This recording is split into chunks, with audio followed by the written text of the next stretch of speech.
Hello friends, स्वागत है आपका हमारे यूट्यूब चैनल में। चलिए आज हम बात करने वाले हैं सबसे बड़ी और सबसे अहम खबर की। मैं आपको बताने जा रही हूं जो वीडियो बहुत ही तेज़ी से सोशल मीडिया पर वायरल हो रहा है। मैं आपको वो वीडियो इस वीडियो के अंदर दिखाऊंगी, लेकिन उससे पहले अगर आपने मेरे चैनल को सब्सक्राइब नहीं किया है तो मेरे चैनल को सब्सक्राइब कर लीजिए, साथ ही साथ मेरी वीडियोस को लाइक कर दीजिए और बेल आइकन ज़रूर प्रेस कर दीजिएगा ताकि मेरे आने वाली हर वीडियो की अपडेट आपको मिल सके। आपको दिखाती हूँ जो वीडियो बहुत ही तेज़ी से सोशल मीडिया पर वायरल हो रहा है। देखिए आप किसी के विषय में कानून लेके आ रहे हैं तो सबसे पहले ये होनी चाहिए कि उनसे आप बात करें। आप इस देश में लगभग 14 करोड़ किसान हैं। क्या सरकार बता सकती है कि किसी भी एक किसान से बात करी हो?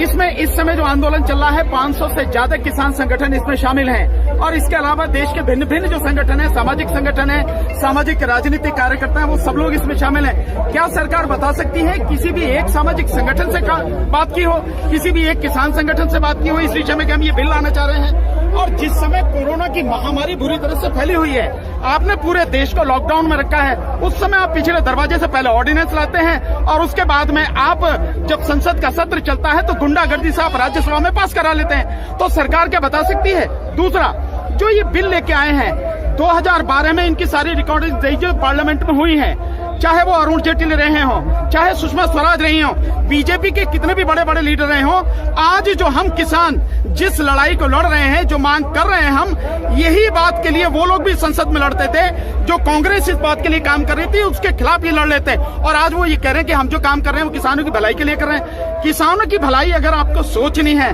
तो आपको ये समझना पड़ेगा कि किसानों की भलाई किसमें है।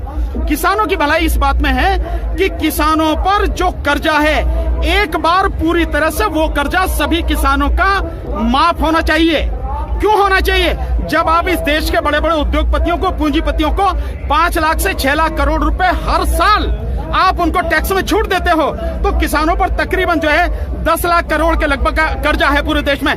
तो क्या आप एक बार में सारे किसानों को इस कर्ज से मुक्त नहीं दिला सकते? आप किसान मर रहा है, पंजाब तक का किसान जिसको हम सबसे ज्यादा समृद्धशाली मानते हैं वो भी आत्महत्या कर रहा है। तो सरकार को शर्म नहीं आती है? सरकार को दिखता नहीं है कि क्या स्थिति किसानों की बना दी है? दूसरा, अब जिस तरह के सारे आप काम कर रहे हो उसमें एक काम किसी ने भी, सरकार जो ये काम कर रही है, एक भी काम किसानों के हक में है क्या?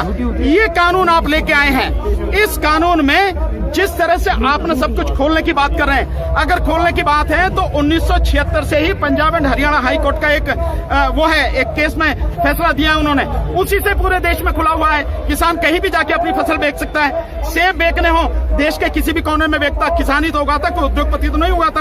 आपको प्याज बेचनी हो पूरे देश में जाती है, लहसुन बेचना हो पूरे देश में जाता है, सेब बेचना हो पूरे देश में जाता है, मौसमी बेचनी हो पूरे देश में जाता है, किन्नू बेचना हो पूरे देश में जाता है, आलू बेचना हो पूरे देश में जाता है। तो खुला वो तो हर जगह, बंद कहाँ है? बंद सिर्फ ये जो सब सारी नौटंकी की गई है, ये उन उद्योगपति अंबानी और अडानी जिनके तलवे चाटते हैं देश के प्रधानमंत्री, ये उनको सिर्फ लाभ पहुंचाने के लिए, और किसानों की जो जमीन केवल एक ही क्षेत्र रह गया था जहां इनकी पहुंच नहीं हो पा रही थी, उस क्षेत्र में इस जमीन को पूरी तरह से इन उद्योगपतियों के यहाँ गिरवी रखने की यह पूरी साजिश है और कुछ भी नहीं है।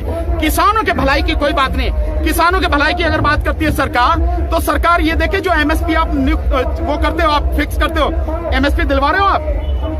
किस एक भी फसल में सरकार ये बताए एमएसपी दिलवा पा रहे हैं? एक तो 6% किसान टोटल जितने हैं भारत में, उनमें से मात्र 6% किसानों को ही एमएसपी की जो लाभ वो मिल पाता है। दूसरा, जो एमएसपी आप निश्चित कर रहे हो उस एमएसपी पे आप ले रहे हो, अगर व्यापारी नहीं ले रहा तो सरकार की जिम्मेदारी है ना। आप घोषित कर रहे हैं तो आप लो, आप नहीं ले रहे। आपने मक्का जो कर रखी है 1868 1850, आप ले क्या भाव रहे हैं मार्केट में? क्या भाव?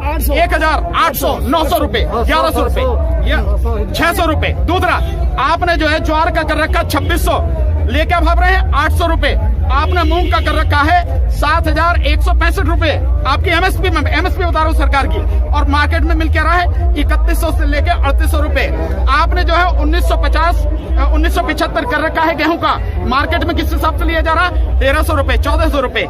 आपने धान का भाव कर रखा है 1868 रुपए, मार्केट में क्या भाव लिया जा रहा है? 1000 रुपए, 900 रुपए, 1100 रुपए। तो सरकार, इस बेशरम सरकार को, इस बेरहम सरकार को, इस देश की मतलब जो तलवे चाट रहा है प्रधानमंत्री बड़े बड़े उद्योगपतियों को, उसको एक बार किसान होकर जरा सोचना चाहिए कि किसान कितनी दिक्कत में है। जी सर, मैं आपसे ये पूछना चाहूंगा कि हमारे जो व्यूअर्स है वो पूछ रहे हैं कि ये अगर तीनों कानून जो है वो लागू हो गए तो किसका फायदा होगा? सिर्फ और सिर्फ जो चंद उद्योगपति हैं उनका फायदा होगा, अंबानी का फायदा होगा, अडानी का फायदा होगा। जरा लोगों से पूछिए कि अडानी को जिस तरह से छूट दी जा रही है और 2025 तक 25 लाख टन अनाज रखने की कैपेसिटी अडानी जो है उसके लिए काम कर रहे हैं लगातार, तो फायदा किसका होगा? किसान को फायदा हो गया क्या उसको? अब किसान को जो फायदा होना है, ईमानदारी से आप उद्योगपतियों को बचाने के लिए उनके फेवर में आप कानून बनाते हैं, संसद में कानून पास करवाते हैं। आप किसान को बचाने के लिए कानून क्यों नहीं करवा रहे? आप एमएसपी को कानून बनाइए, कानूनी दर्जा दीजिए और उसको बिल्कुल बाध्यकारी हो, लागू होना चाहिए वो। आप ये सारी व्यवस्था कीजिए और कोई भी उद्योगपति, कोई भी व्यक्ति उस कानून के तहत जो एमएसपी है निश्चित उससे कम में खरीदता है, आप उसके लिए प्रावधान कीजिए, सजा का 7 साल की प्रावधान कीजिए। सरकार को शर्म नहीं आती है? आलू किसान से लिया जा रहा है 5 रुपए से लेकर 10 रुपए किलो, मार्केट में बिक रहा है 50 रुपए किलो। सरकार को शर्म नहीं आती? जो लहसुन लिया जाता है वो लिया जा रहा है 8 रुपए 10 रुपए, या एक क्वालिटी जो सरकार फिक्स करती है वो 35 रुपए किलो, और मार्केट में क्या बिका है? 400 रुपए किलो तक मार्केट में लहसुन बिका है।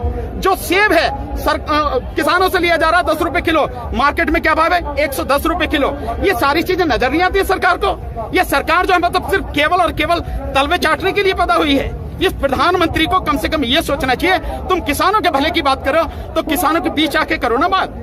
कौन आपको रोक रहा है? लेकिन आप जब किसानों से बात होगी, जब पुलवामा में कांड हुआ था तो प्रधानमंत्री जो है वहां पे जिम कॉर्बेट पार्क में जो है उसके लिए डिस्कवरी चैनल के लिए फिल्म बना रहे थे, और अब जब किसान यहाँ पड़ा है, यहाँ पूरी ताकत से वो साथ में अपने रात दिन एक करके अपने परिवार के साथ में, बच्चों के साथ में है, तो आप वहां जाके मौज बना रहे हैं आप। लेकिन बनारस में जाके आप जो मतलब आप बनारस में जाके क्रूज में जाके जो लाइटिंग है उसका मजा ले रहे हैं, 15 लाख आप दिए जला रहे हैं। शर्म नहीं आती इस देश के प्रधानमंत्री को? सर, एक बात ये भी है कि मतलब सरकार का कहना ये है कि जितने सारे किसान है वो भ्रम में है। कोई किसान भ्रम में नहीं है।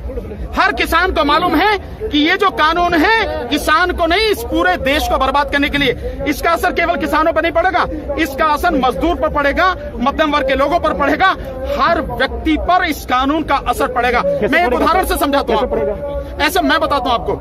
मान लीजिए कि अब जैसे इसेंशियल कमोडिटीज एक्ट में सरकार ने छूट दे दी है कि कोई भी जो व्यापारी है कितना भी स्टॉक कर सकता, ठीक है ना, स्टॉक करके वो रख लेगा। जैसे अडानी है, अंबानी है, और ये पूरी प्लानिंग हो चुकी है कि अडानी के गोदाम रहेंगे और जो अंबानी है उसके रिटेल शोरूम पे ये सारा सामान बिकेगा, तो दोनों मिलकर लूटेंगे।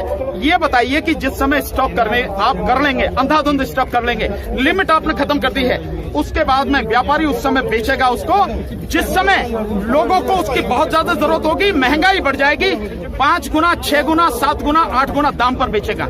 ये स्थिति हो रही है, और किसान अपने ही, जो किसान का अपना गेहूं है या किसान की अपनी फसल है, मजबूरी में वो उससे 4 गुनी 5 गुनी कीमत पर लेने के लिए जो है मजबूर होगा जिंदा रहना। तो इस देश के किसानों को, इस देश के मजदूरों को, इस देश को पूरी तरह से तबाह करने वाला कानून है ये। सर, सरकार जो है वो किसानों के साथ बातचीत कर रही है। किसान एकता, सरकार जो है किसानों के साथ बातचीत कर रही है, किसानों को अपनी जो बात है सरकार को समझाने का प्रयास भी कर रही है, लेकिन फिर भी ये जो बातचीत है उसका कोई हल नहीं निकल रहा है। ऐसा क्यों? बातचीत का कोई मतलब नहीं। क्या बातचीत कर रहे हैं हम? क्या किसी मतलब जो कानून है किसान, क्या उस कानून में संशोधन की बात कर रहे हैं ना? ये तो नहीं कर रहे ना। किसान कह रहे हैं ये तीनों कानून किसान विरोधी, आप वापस लीजिए, इसमें बात करने की क्या जरूरत है? ये जो बात की नौटंकी की जा रही है ये इसलिए की जा रही है कि कुछ चंद दलाल इस आंदोलन में घुसाने की कोशिश सरकार कर रही है और इस आंदोलन को भटकाने की कोशिश कर रही है, और उन दलालों के साथ में समझौता करके कहते किसानों के साथ में होगा, लेकिन इस बार होगा नहीं। मैं आपके माध्यम से कहना चाहता हूं प्रधानमंत्री मोदी को और उनकी जितनी भी चंडाल चौकड़ी है उन सबको यही शब्दों में कह रहा हूं मैं कि इस बार जो आप चाह रहे हैं वो होगा नहीं। जब तक हमारी मांग मानी नहीं जाएगी यहां से किसान हिलने वाला नहीं है। अगर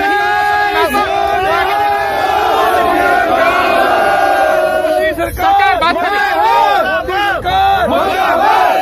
सरकार कर रही है कि एसडीएम की बजाय, जो वो सरकार अपनी तरफ से संशोधन की बात करी है कि जो एसडीएम अगर किसान के और उद्योगपति जो उसकी जमीन लेगा, कॉन्ट्रैक्ट जिसके साथ में होगा, उसके साथ में कोई विवाद होता तो इस कानून के तहत अभी है कि एसडीएम के पास वो जाएगा, किसान शिकायत करेगा और वो 1 महीने में इसको डिसाइड करेगा।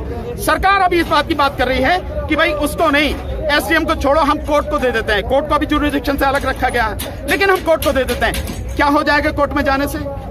जब इस देश की जो सुप्रीम कोर्ट है उसी पर प्रश्न चिन्ह लगा हुआ है कि वो सरकार के हिसाब से काम कर रही है, तो कोर्ट में जाने से क्या मिल जाएगा?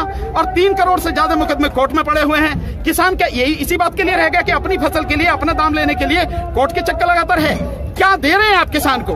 किसान को चाहिए कि कम से कम दूरी पर उसकी फसल बेचने के लिए सुविधा हो और जो मंडी समितियां हैं ये मजबूत हो।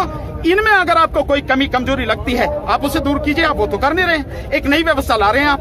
तो ये जो सारा का सारा है, किसान इस बात को समझ रहा है और किसान गुमराह नहीं है, किसान बुद्धि रखता है, पढ़ा लिखा किसान है, ऐसा नहीं है जैसा आपने समझ रखा है।